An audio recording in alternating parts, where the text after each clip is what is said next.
Welcome back here on Racing Rundown. Today we're doing a preview of the Grade 1 Woodbine Mile, winning you're in for the Breeders' Cup Mile. 8 horses go to the post here. Very interesting race. A lot of fun horses in here. So we're going to, as we usually do, break down everyone individually, and I will give my picks at the end of this video for this race. The first horse is March to the Arch, trained by Mark Casse, winner of the King Edward last out at Woodbine. But that win in the King Edward at Woodbine was the first win in a graded stake for March to the Arch since last year at Churchill when he won the Grade 2 Wisedan in June of 2019. And prior to that, in 2 stake starts at Santa Anita in the Shoemaker Mile and in the Wisedan at Churchill, off the board in both of those. But despite those poor finishes, he did win the King Edward, and probably largely because of that. He is 5-2 right now on the morning line. I don't really think he would go off at something like 5-2. I think that, there are obviously more talented horses in here that will probably take more money than him, but I'm not going to speculate on what odds are going to look like. But looking at some of his past performances, obviously it's not super pretty. He did have this year in 2 Grade 3s in the Tampa Bay at Tampa Bay Downs and in the Appleton at Gulfstream. 2 third-place finishes, but prior to those, last year in graded stake starts, 5th in Shadwell Turf Mile, 6th in the Bernard Baruch, 4th in the 4-Star Dave, and 5th in the Forbidden Apple. All those graded stakes races. But it is worth mentioning he does have 2 wins in stakes races at Woodbine, a 3rd win in an allowance, and then a 4th second place finish in an allowance optional claimer. So this horse does run well at Woodbine. So that is worth mentioning. But ultimately for me, I decided to go against him. I don't trust his ability to compete against, I don't want to call this top company because it's not like he's running against some of the top milers in North America, but there are horses that I would definitely peg as better than him. So I'm going to take a pass on him here. The number 2 horse is Armistice Day, the longest price horse right now momentarily on the morning line. He is coming out of a 3rd place finish at Woodbine in an allowance on the 29th of August. Also in the month of August, he was a winner of an allowance also at Woodbine. 4 starts this year. That one win was that allowance win on August 2nd at Woodbine. He was 9th in the MAC Diramata earlier this year at Gulfstream, beaten by Zulu Alpha. That was his one graded stake start of the year. Also his 3rd in allowance, also at Gulfstream on the 1st of February. So looking at some of his other starts in his career, he does have some success at Woodbine, 2nd in 2 stakes, including the Ontario Derby last year on the 29th of September, was also 2nd in the Victoria Stakes at Woodbine, listed race as a 2-year-old, and also broke his maiden there. But aside from that, there's a lot that shows me that I think this horse does earn his place in being the longest price horse on the board. If I can see some upside in him, it is the fact that he does have the 3 wins and the 3 good on the board finishes at Woodbine. So that is the reason why I like him. And if you think that the Woodbine factor is going to play, which obviously I'm not going to say that it isn't. This horse has been running well at Woodbine, not so much some of the other instances that he's run. If you really like that, then you can definitely make a case for using him underneath. I don't think he's a horse I would use for a win, but if you like a price, he could be a horse that you could use underneath with a price. The 3 is Cheryl Spite, a horse that we were expecting to see for the Kentucky Derby, who was coming out of a really impressive win in the Marine Stakes on the Tapeta surface at Woodbine. Ultimately, it didn't work out for him going into the Kentucky Derby, but I think, looking at this horse, especially looking at the way he broke his maiden on debut by 8.5 on the turf, not going to speculate that the dirt wasn't out of the question, because obviously they wouldn't have run a horse with 2 career starts on the dirt if they didn't think he could handle it. But a horse who I think definitely at some point, that probably going back to the turf, definitely would have been in his future had the Kentucky Derby not worked out. Turns out we're just going to get that right off the bat now instead of him coming over here. And he's 8-1 right now on the morning line. I do not think that is going to stay there. He has been too good in his 2 starts, especially in his maiden-breaking performance on the turf. He's been too good to stay at 8-1, at least in my opinion. But if he is somewhere close to that price, definitely throw something down on him, because I think that You're definitely going to get some kind of value with him if he's up at that point. It is worth mentioning that he did go 7 furlongs in his debut, going on the grass, but won a mile and a 16th in the Marine Stakes. I don't really think the distance is going to be much of an issue for him. And he's definitely a horse that I would say it's advantageous to use him. The one knock I would have for him is he is a little bit inexperienced compared to some of the other horses. This would only be his third career start, but I think he does have enough talent to be able to outweigh that and run a good race here. So I think he's a horse to use underneath. The 4 horse is Starship Jubilee. What can be said about her at Woodbine that isn't already said by her resume? She's racked up a lot of hardware over the past couple of years. 3-time defending Canadian female turf champion and reigning Canadian Horse of the Year. Lots of success at Woodbine. Won 2 graded stakes, including the E.P. Taylor at Woodbine last year, and has brought some of that success to the States this year. 4 wins in stakes races, 3 of those coming against graded company, 2 wins at Gulfstream, a win at Tampa, and she won the Boston Spa at Saratoga. She's coming off of a 4th place finish in the Diana, where she was beaten by Rushing Fall and Mean Mary and Sister Charlie, but she was only beaten by about 3 3/4 lengths in that race. 4th, and those horses are all super talented race horses, so losing to them, there's certainly no shame in that. She goes back to Woodbine, obviously, as I've mentioned, over the course of her career. She's run really well there.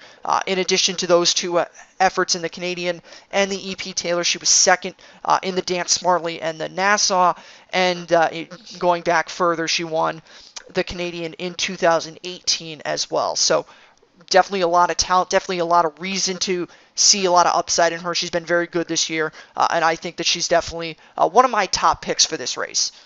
The 5 horse is Olympic Runner, one of 3 runners in this race for trainer Mark Casse. He's coming into this race off of 2 consecutive 6 to 6.5 furlong starts, 2nd place finishes in both of those races. Those were on the Tapeta surface of Woodbine. He hasn't run on the grass since a 4th place finish in the Connaught Cup, where he was beaten by a horse who finished 2nd, Admiralty Pier, who's also in this race, who we'll get to coming up next. But in terms of Admiralty Pier, really suspect on his ability to be able to get the grass in this race.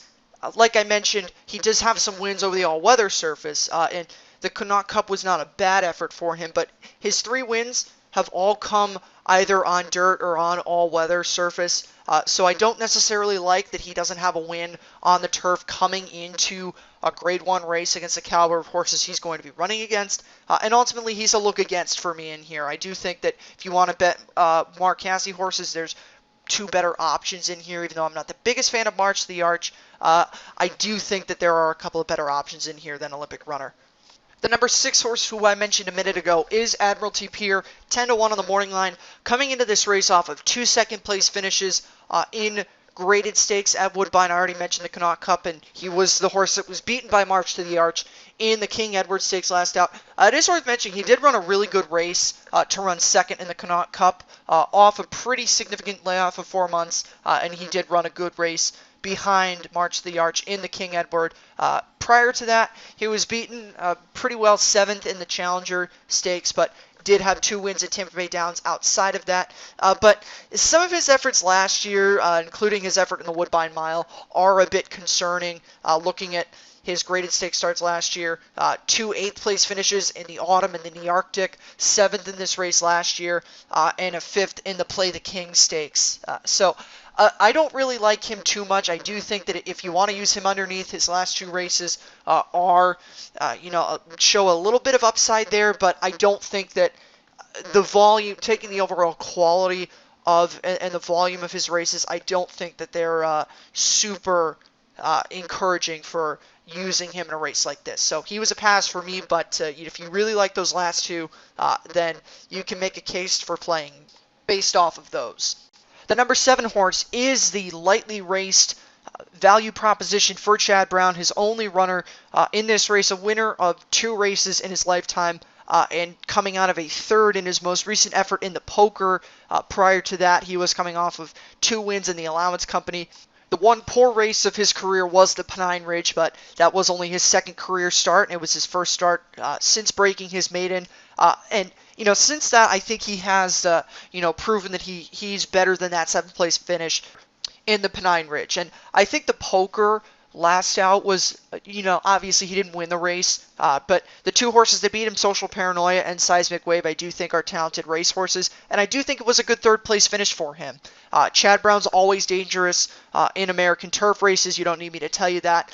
It's pretty self-explanatory. So he is definitely a horse that you could consider using underneath. I would not be comfortable personally making him a win contender, but he definitely, to me, gives off the aura of the Chad Brown horse that runs well in stakes efforts.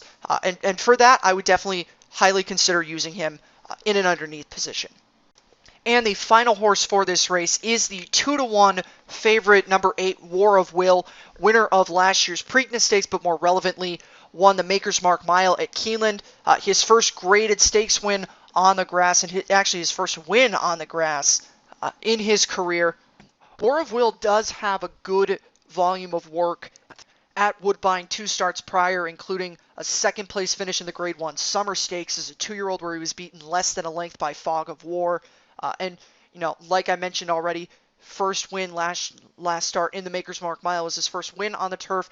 Looking at some of his efforts on the turf, obviously you see the Shoemaker Mile earlier this year, and you see the Breeders' Cup Juvenile Breeders' Cup Juvenile Turf, both of those last two races that I mentioned were off the board finishes, but the Shoemaker Mile, it is worth mentioning he was disqualified from 5th to 6th in that race, so he was one position higher. He did have some excuses in there. He did not have the best experience at the start, and I said coming out of that race I'm going to give him a pass. Came back, and it was a very good victory for him in the Maker's Mark Mile. Beat Raging Bull, a horse who is not here but is definitely one of the top contenders for the Breeders' Cup Mile if he does elect to stay in this mile on the turf distance. But looking at the volume of work of War of Will, he had some good starts as a 2-year-old, and all of those were when he was still a maiden. So a lot of upside for War of Will coming out of a Grade 1 win on the turf.